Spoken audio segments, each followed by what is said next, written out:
خانم مسئول، به نظر شما چند درصد از آلودگی هوا به گردن مازوته؟ من اطلاعی ندارم. آها. اون وقت به نظر شما این مشکل راه حلی هم داره؟ در حال بررسی هستم ولی گمان نمی‌کنم راه حلی داشته باشه. اون وقت به نظر شما در جریان هستین که این خاموشی ها تا کی ادامه داره؟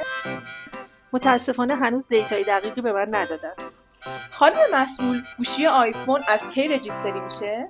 خیلی زود، امروز نشه فردا رجیستره. عالی. بعد اینکه فیلترها کی برداشته میشه؟ مسئولین در تلاش هستن که انشاءالله تا آخر هفته فیلتر کامل از بین بره. آفرین. و اینکه عادل فردوسی پور کی قراره برگرده به تلویزیون؟ گزارش بعدی فوتبال رو با عادل فردوسی پور خواهیم داشت. احسنت.